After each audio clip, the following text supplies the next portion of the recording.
Hello, and welcome to This Week in Missouri Politics. I'm Hannah Beer-Sutton, stepping in for Scott Fawn.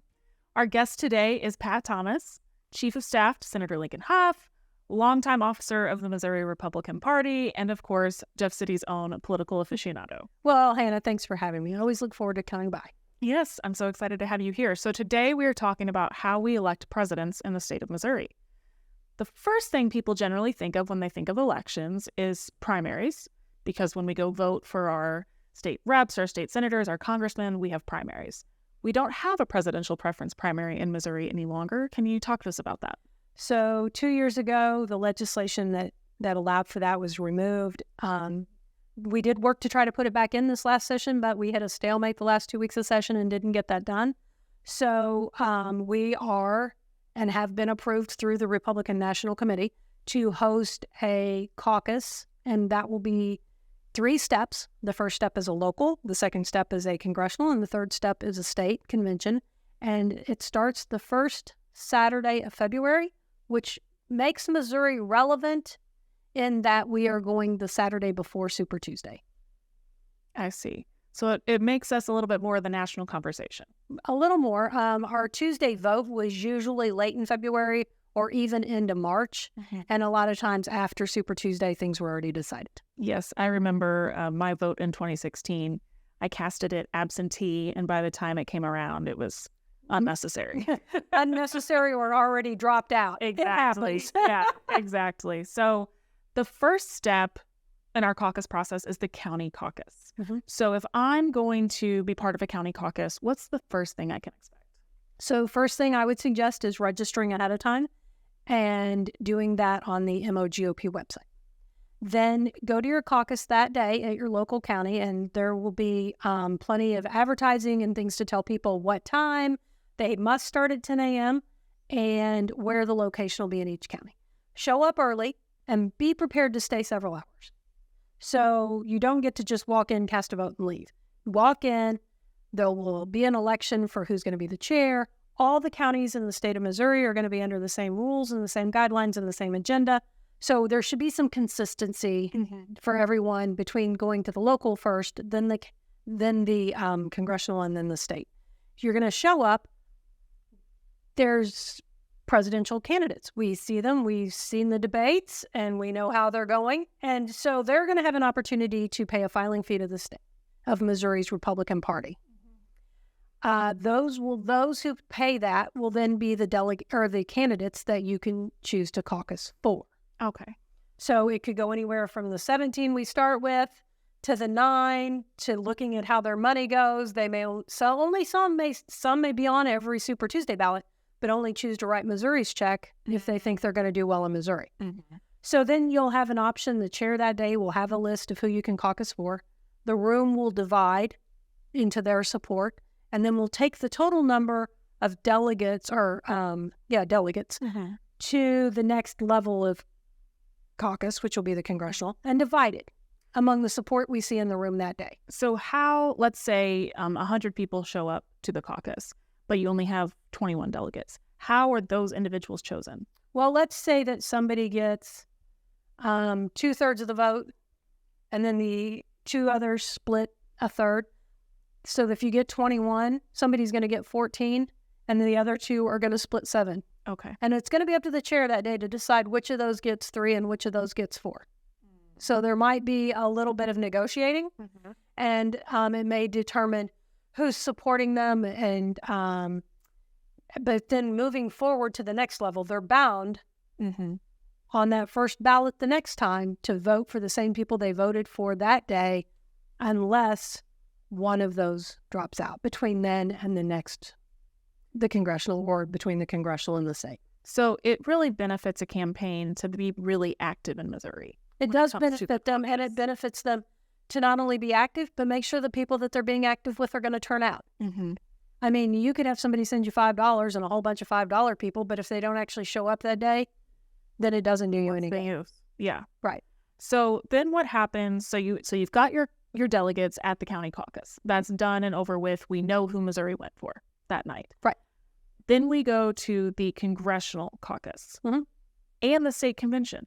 So tell me a little bit about the congressional caucus and then the state convention, and how the two differ. Okay, so what happens at the congressional is that the people who were chosen at their county caucus to represent candidates A, B, and C then move forward to vote at the congressional level for 3 delegates and 3 alternates to go to the national convention, knowing that the people that they have sent from the county to elect those 3 people are essentially saying to them, you're going to be bound on that first round to whoever the candidate is we tell you. So if you look at the congressional, you won't caucus again that day, but what you will do is you will say that coming into this, candidate A, let's say that your congressional has 150 votes. Candidate A has 100, candidate B, candidate C, and candidate D all have about a fourth of what's left. So then 2 of the 3 congressionals are probably going to go for the candidate that got the 100 votes. And you're going to need an alternate or a delegate filling in that other slot to represent all the candidates that weren't the majority candidate. Or they could all bind together and just decide we like this slate of people better and we trust them. Okay. So this is just for the Republican side, correct? Correct. So the Democrats have their own system. They have their own system. I read a news article. It's going to be very different than ours. Yeah. Well, this is the first time we've had an open primary for president in 8 years. So right. It's exciting. And 2020 doesn't count anybody. Does not count. Now, completely wipe that one away. So you've had a lot of experience in caucuses in Missouri. You've been very involved in Cole County statewide. Tell us about some past caucuses and mistakes you saw campaigns make or things they did really well. So I think that I've seen some campaigns where they have like the true grassroots group and they show up and they've been trained in a certain way by that campaign to come in and act a certain way. And it's really not in their benefit. The benefit is to come in and you don't have to agree, but politely disagree. Because nobody wants this to turn out negatively or have a bad impact, because come August and November, we need every voter we can find. So I also think that there's counties out there that sometimes haven't had the best use of technology or the best use of getting the word out on where these are going to be held. And I think we have nothing to fear by simply saying to people, this is where we're going to be, and this is what time we're going to be there, and this is exactly how it's going to be conducted. And so 2012 was kind of a disaster in several counties. We actually had to redo a caucus from St. Charles. Oh, wow. Because they had fistfights and they couldn't get agreements, and they were half split between 2 congressional delegations because it's such a big county. And so we actually had to come in later, redo an entire convention. Before everybody else could move forward, we had to get theirs redone.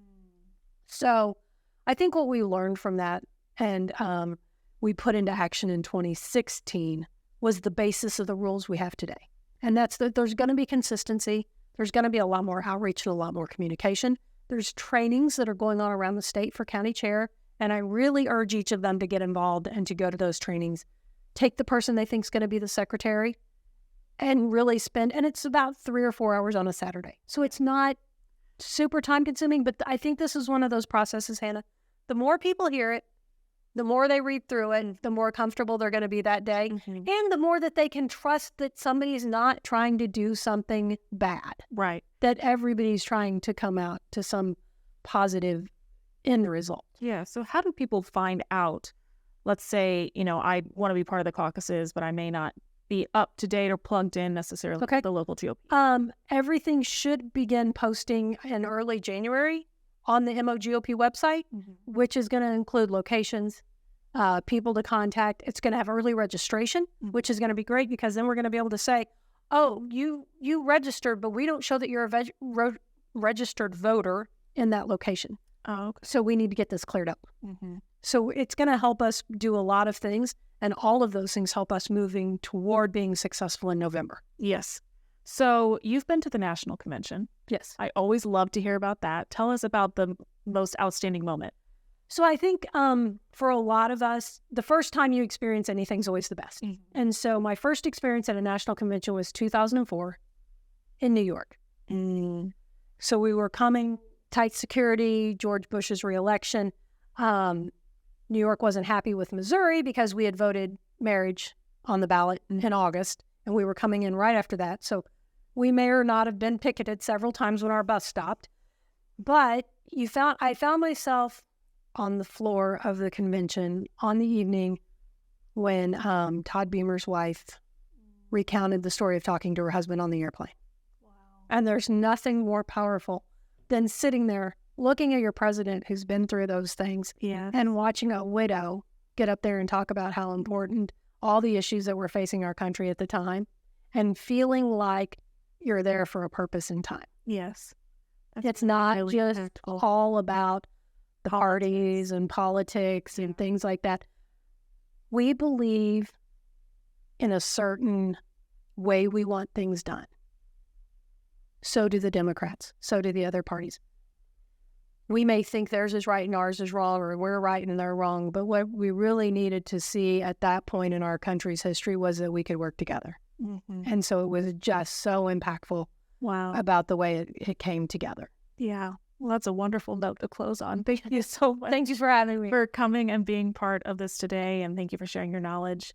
Join us. We've got a great opinion maker panel just in a few minutes. Thanks. For more than a century, the St. Louis Carpenters Union has shaped our communities. Through trusted alliances, we deliver skilled professional craftspeople, while our business partners provide the kind of quality jobs that keep our economy humming. It's a blueprint that has worked since 1882. Turning Missouri into a right-to-work state stalls progress, wipes out jobs, and kills momentum. Right to work is wrong for everyone. Let's keep Missouri moving forward. Visit carpdc.org to learn more. Data captured by our state-of-the-art monitors helps us pinpoint the timing and location of severe weather more accurately and respond to trouble more quickly. Ameren Missouri's investment in smart technologies like this is one way we're improving reliability and restoring power faster than ever. Responding to trouble before trouble hits. That's energy at work. Ameren, Missouri. Welcome back to This Week in Missouri Politics. We have a great opinion makers panel today. We've got Representative Jim Schulte. Glad to have you. Dallas Ernst with Skyline Strategies. Thanks for having me. Absolutely. Jack Cardetti with Tightline Public Affairs. Great to be on. And James Owen with Renew Missouri. It's great to be here. Thank you all for coming on. So summer's over. Officially, we are in the season where people start thinking about session. Pre-filing's less than 2 months away, but I know the calls are happening. Scheduled meetings are happening. We're talking about bills. So, Representative, what is your big priority next session? Well, one of the things that I campaigned on was downsizing Missouri government. We have the lowest paid state government, but we're not necessarily the most efficient. So Representative Lewis Riggs and Representative Bill Owens both are looking at bills to do an audit of all government agencies, find the inefficiencies, and make our government itself more efficient in operation and therefore save tax dollars. What do you think? What's your confidence level it's going to get done? I don't even want to. I'm not an odds maker or a player. I've already been warned that this session don't have your expectations too high. So we'll do our best and find out how it goes. Absolutely. So Dallas, what do you think the big priority for both the Senate and the House is going to be next session? Sure. So I think, everybody knows Speaker Plocher and his priority is IP reform. Mm-hmm. But I think at the end of the day, most people are going to be focused on their election and taking the votes and introducing the legislation that they need to appeal to their voting bloc. Yeah, absolutely. Jack, I know there's lots of concerns that nothing actually happens next session. What's your take? Well, sometimes Democrats like that nothing happens next session. It's conventional wisdom, though, that in an election year, less gets done. I think that's particularly true this year because you have half the Senate running against each other for statewide office, seemingly. But I do think the child care issue that the Missouri Chamber and the governor are out there on, a lack of access to child care in Missouri, not only does that hurt families, it hurts employers. It hurts ability to get a good qualified employees. So I think that's an issue where Republicans and Democrats might come together and actually address a real issue in Missouri. Yeah, I'd love that. James, what are your big issues for next session? Well, the big issue that a lot of utility groups, environmental groups are looking at, it's not very sexy, but looking at the fact that Solar equipment is now subject to property tax. There was a statute that was exempting that. The Supreme Court threw that out. There's a lot of debate about what that should be, what that should look like, and there was a bill on the very last day that was supposed to be heard that was going to be addressing that, even at a temporary level, but it got thwarted by, I think, was called some political theatrics. And so I believe, as there were a lot of issues, as the representative noted, with the Senate, hopefully we can bring that back and see that get past the finish line this year. Yeah, definitely. So nationally, all eyes have been on the almost shut down, the compromise, Speaker McCarthy, and now no longer Speaker McCarthy.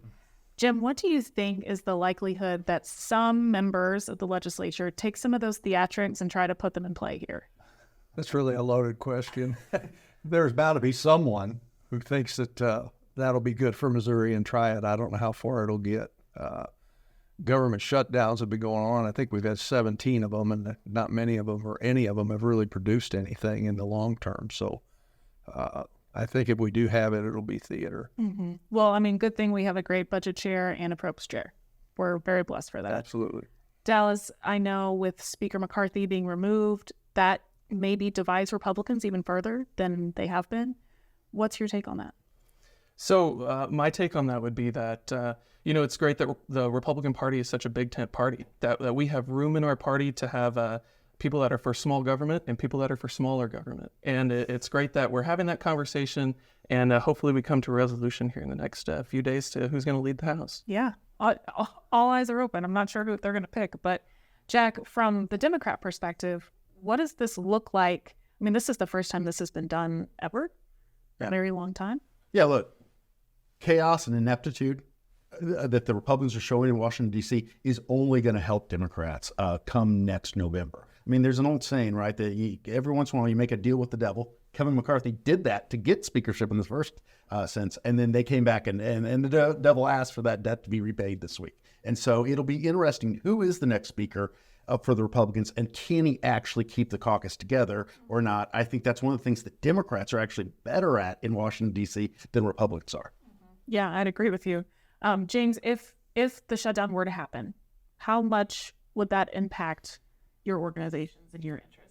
Well, I'll give you an example of that. For instance, the USDA had an application for rural electric cooperatives to apply for money to help them with clean energy transition, which has been a real challenge because of the way they get financed and, not being able to rely on shareholders like Ameren and Evergy do.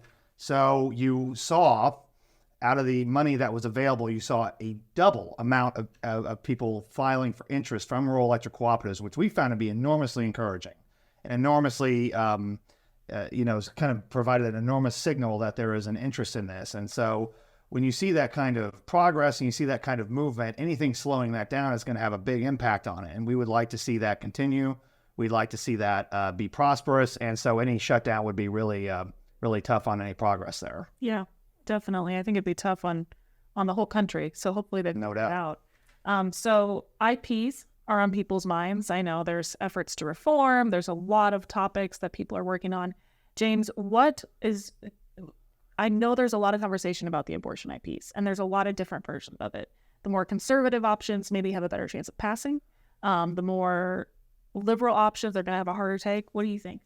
And I think that is really what you see in the divide among liberals and progressives in the state, even though there aren't as many as there are folks who are conservative and more traditional. But you do have this belief that if we go too far, some people are not going to vote for that. If it is too constrained, that you're not going to have people that are going to be willing to stand outside and gather signatures. But I think ultimately, if you do get something on the ballot, if you are able to see that schism resolved, I think it could bring out a lot of people that otherwise wouldn't vote. I think that could have a real interesting dynamic, especially on some of these closer races. And so I think that if it's something that people care about and they're interested in, it's really for the benefit of everyone to try to figure out how to make that work and to try to find some compromise if possible. Yeah, I know I was just talking with Pat before this about this issue, and that issue, abortion, is going to affect voter turnout next November, and it's going to affect some really tough races in the suburban areas. No doubt. So, Jack, what's your topic that you're looking at? Well, I always think about this. What are some of the big issues that other states are able to tackle that we just haven't been able to tackle here in Missouri, right? Last two ones I personally worked on, Medicaid expansion, marijuana legalization, both of those squarely fill in that category. I think you have to look at sports gaming as one of those. Almost every state has figured out a way to do sports gaming, right? We have Missourians driving a half a block into Kansas or Illinois to get on DraftKings right now, whatever. That's ridiculous. We haven't been able to get it through the legislature. I think that's a very viable thing to take to the voters, and I think that's one you might see on the ballot next November. Yeah, my husband will be very happy if it is. So, Dallas, what are you thinking or looking at or concerned about? So I think everybody needs to be concerned about approval voting. Approval voting and ranked choice voting, they're the same, they're different sides of the same coin. It's not what our founders envisioned, and it dilutes everybody's vote. I know that there are some studies out there, some papers, the University of Iowa, that has a number of concerns related to election security, and then there's other groups opposed to it because it dilutes the voice of minority communities. So I think we all need to pay attention to that and be opposed to it. And Jim, I know that, like Dallas said, Speaker Plocker's number one priority is IP reform. What version of IP reform do you think has the best chance of making it? I think the way I've been trying to explain it to the voters that I meet is that I view it like the Electoral College. And the reason we have an Electoral College is if we didn't have it, New York City and Los Angeles would determine our government and everything about it. We're getting into the same situation here in Missouri with St. Louis and Kansas City turning out voters, and the rural areas are not being heard. So I think some version of an Electoral College style balance is what we should work towards. Yeah. So November is getting close, next November. I know campaigns are gearing up, announcements are being made. So I want to talk about what race interests each of you the most. So Jim, what about you? Well, everybody's focusing on the governor's race more than anything. I'm not sure I could find many people that know who's running for any other statewide office, but I think we're ignoring how close a lot of our rep and Senate votes were on the last election on both sides. I mean, we say we lost 5 Republican seats by less than so many votes, and we won that by so many too. And I think there's going to be a lot of push with both parties to tip that balance either back or forward with the reps and the senators, especially with so many senators running for statewide offices. We're going to have a lot of Senate seats open. We are. TV broadcast prices are going to be out of this world. So Dallas, what race is on your mind? So I'm going to be watching a number of races, but the one that is going to be pretty interesting, I think, is Senate District 15. County Councilman Mark Carter is running there, and you know his current council district lines up almost identically with the district for the Senate district. So I think that he's a front runner in that race right now. But you've got a couple other candidates, and David Gregory and Jim Bolin, well known in the area, contributing significant money to their own campaigns. So I think everybody should be watching that. Yeah, I'll be watching it. Jack, what about you? I think the Missouri Secretary of State's race is really going to be fascinating next year. I always like races that have clear contrast, right? Here you have Shane Scholler, Greene County elections chief down there that's running. You also have Denny Hoskins, state senator, fairly controversial. There's also, it appears, the president of the Missouri Senate, Caleb Rowden, might be looking to get in that race. You make that a 3-way race, I think that's really wide open. It'll be interesting to watch that one. Yeah, definitely will. And James? Well, I'll talk about the governor's race because I think even when you look at the Republican primary and you look at the dynamic among those candidates and you look at, really their ability to shape government, shape commissions, shape appointments. You look at how Governor Parson has been able to shape the judiciary in the time he's been in office. And it's really pretty extraordinary, that kind of power. And I think if you look at the personalities and the approaches of all of those folks, and, even if you were to throw in the Democrat that's running for that as well, the one Democrat so far, you could see a real transformation of, like, when you think about the Public Service Commission. That could look entirely different. That could be going in a completely different direction one way or another. And so I think when people think about governor and I think about issues and platforms and that sort of thing, you really should be thinking about, like, how they have the ability to shape government and appointing those people. And that's really what you should be looking at, because that's the big impact. Yeah, definitely. Well, with a few minutes left, who won the week? Mid-Missouri Veterans Express. It's a group we've put together, and we're taking Vietnam veterans to Perryville to tour the Vietnam Wall in Perryville, Missouri. And if none of you have been there, I'd encourage you to go see it. It is an exact replica of the Vietnam Wall in Washington, D.C. Wow, that's wonderful. Dallas? I'm going to say Donald Trump. I think he had some positive news in the courts this week. And then just think about all the media attention he's earned this week. Great for his campaign, spending the weekends in Iowa and New Hampshire, and then spending the week taking care of his court stuff. Yeah, definitely.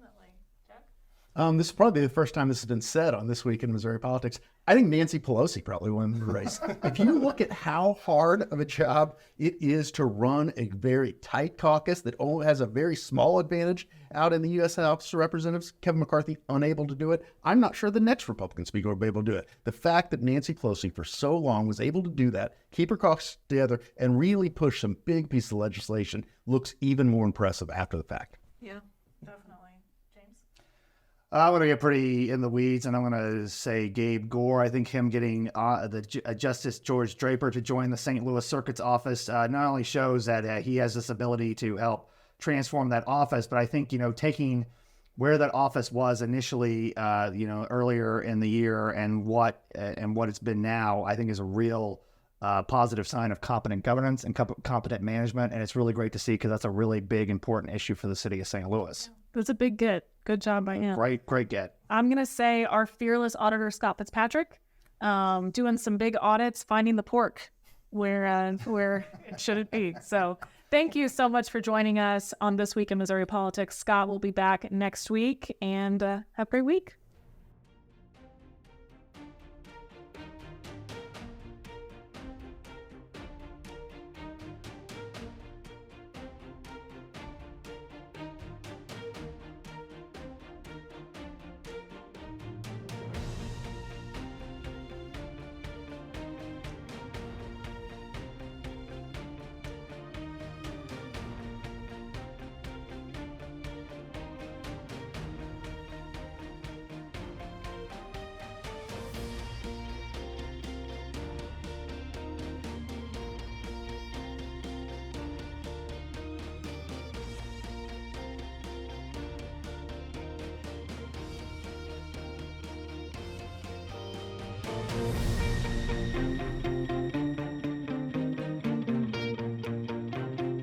This Week in Missouri Politics is sponsored by the Missouri Automobile Dealers Association, Ameren, Spire, and the United Electric Cooperative.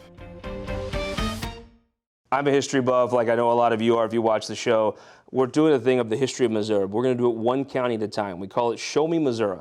We're going to travel to all 114 counties of the state. We'll have a member of the Farm Bureau, county elected officials, some of your state legislators you see here on the show. We're going to talk about the history, what's happening now in the county, and how the two are interconnected. It's a passion project of mine. If you like history, I hope you'll get involved. Follow us. Go to MissouriTimes.com. You can see it. We'll probably branch it off into its own social media at some point. But you've been so good to us at the Missouri Times, the show, different papers. This is a passion project that I hope you'll enjoy. It's called Show Me Missouri. The history of Missouri, one county at a time. The first county was Polk County. We had a great time. And we hope you'll go to MissouriTimes.com, find a little bit about it. And if you like the history of the state, I hope you'll enjoy it.